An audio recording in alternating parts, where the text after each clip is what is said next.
Assalamualaikum warahmatullahi wabarakatuh. Kembali lagi bersama saya, Regita Putri Sayaningrum dari kelas 12 IF06 dengan NIM 1031124301115.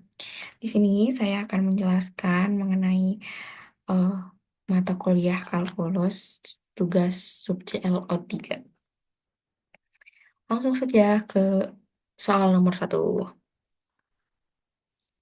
Diketahui sebuah partikel bergerak di sepanjang lintasan berupa helix yang diberikan oleh ini dengan 3 komponen, yaitu komponen I, komponen J, dan komponen K, di mana komponen K menyatakan ketinggian dalam meter dari permukaan tanah dan T atau waktunya lebih dari sama dengan 0. Ke pertanyaan pertama, apakah partikel tersebut pernah bergerak ke bawah? Pertama, untuk menentukan partikel tersebut pernah bergerak saja, kita ambil dari ketinggiannya. Ketinggiannya tadi kan pakai komponen K, jadi ketinggiannya adalah T kuadrat min 3T plus 2.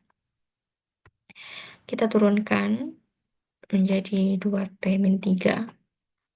Untuk bisa menjawab apakah partikel tersebut pernah bergerak ke bawah, artinya kurang dari 0 kan. Nah, dari turunannya kita bandingkan kurang dari 0, apakah benar? Jadi ini min 3 pindah ruas ke kanan, terus 2T kurang dari 3, T-nya adalah 3/2. 3/2 itu sama saja dengan 1,5. Ternyata benar, kalau T-nya pernah bergerak ke bawah, ya. Pernah bergerak ke bawah karena T-nya kurang dari 1,5.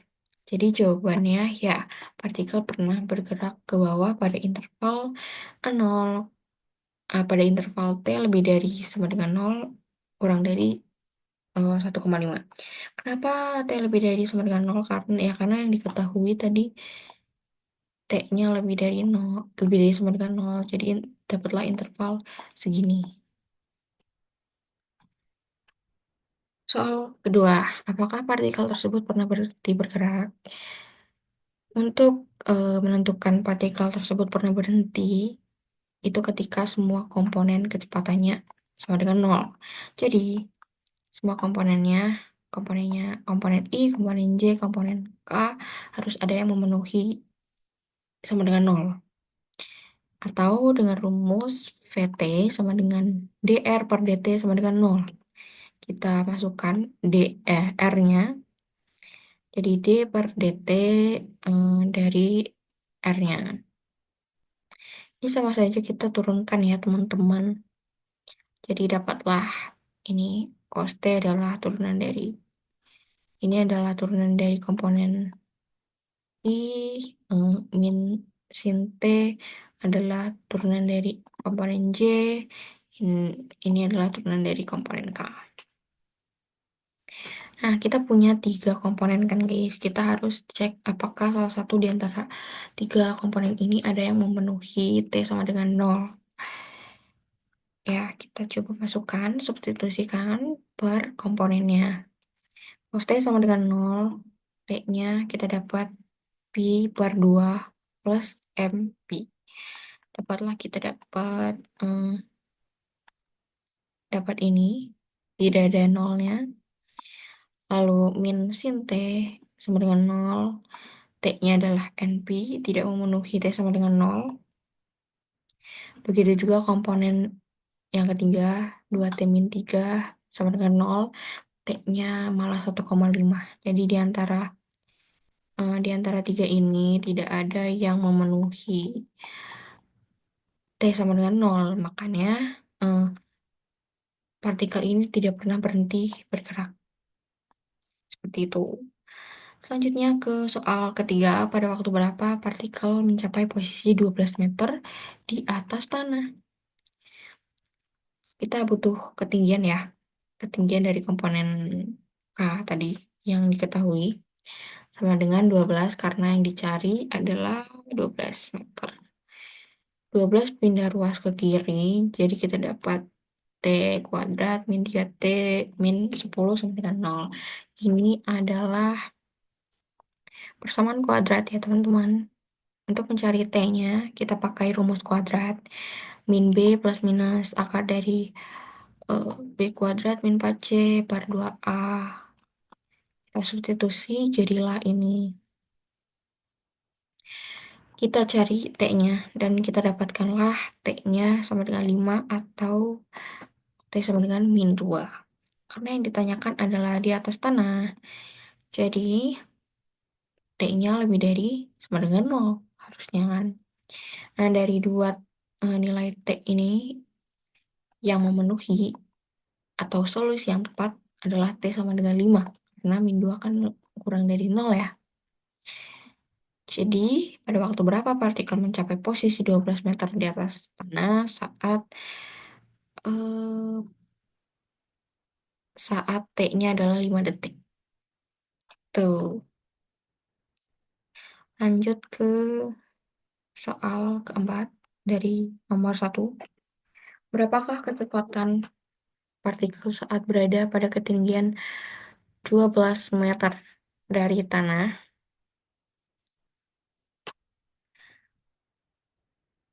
Ini kita pakai kecepatan tadi ya, yang di soal sebelumnya. Gitu. Jadi, kan kita tadi udah dapat T-nya tuh sama dengan 5 detik kan. Nah, kita substitusikan 5 detik itu ke ini, VT tadi yang udah diturunkan. Ya kan? Dapatlah kita ini, lalu kita cari besar kecepatannya. Kita akar. Kita kasih akar dan kita kuadratkan. Jadilah kita dapat akar dari 50 adalah 5 akar 2. Jadi kecepatannya adalah 5 akar 2 meter per second, teman-teman. Selanjutnya soal kelima dari nomor 1. Pada ketinggian 12 meter, jika partikel keluar dari lintasan heliks dan bergerak di sepanjang garis singgung heliks, tentukan vektor arah dari garis singgungnya. Yang ditanyakan adalah vektor arah. Ini jawabannya udah ada ya, ketika partikel meninggalkan heliks, maka ia bergerak sepanjang garis singgung dengan vektor arah sama dengan VT di titik tersebut. Nah, kita bisa gunakan vektor kecepatan di T5, T sama dengan 5 sebagai vektor arah garis singgung. Jadi kita bisa pakai ini untuk jawaban yang nomor E ini guys. Jadi jawabannya adalah ini, cos 5i min sin 5j plus 7k. Of course, yang jadi jawabannya adalah yang sudah disubstitusikan dengan T sama dengan 5 ya guys. Hati-hati. Selanjutnya kita ke nomor 2. Diketahui kurva berikut. Ada dua kondisi yang menyatakan Y. Yang pertama, Y-nya bernilai 0 jika X-nya kurang dari sama dengan 0.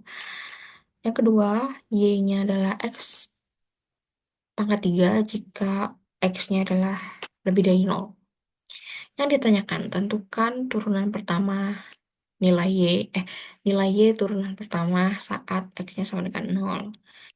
Kita perlu turunan dari kiri dan turunan dari kanan. Ya. Turunan dari kiri adalah ketika X-nya kurang dari 0, maka Y-nya 0. Turunan dari kanan adalah ketika X-nya lebih dari 0, maka X-nya akar 3. Ini, mohon maaf, ini salah penulisan ya teman-teman. Harusnya X pangkat 3.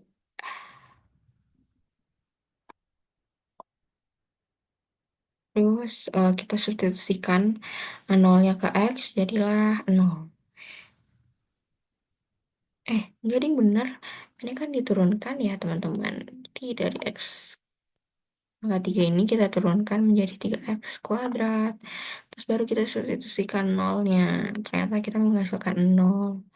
Jadi turunan dari kiri sama dengan turunan dari kanan. Jadi nilai Y turunan pertama dari 0 adalah 0. Lalu ke eh, soal selanjutnya, tentukan besar kelengkungan kurva di titik 0,0. Untuk mencari besar kelengkungan kurva, kita pakai rumus ini. Lalu kita substitusikan nilai Y-nya. Di sini Y turunan kedua mudah saja ya guys, karena turunan pertama adalah 0, pasti turunan keduanya adalah 0. Bla bla bla, kita dapat hasilnya 0. Jadi, besar kelengkungan kurva di titik 0,0 adalah 0. Yeay. Dan kita selesai.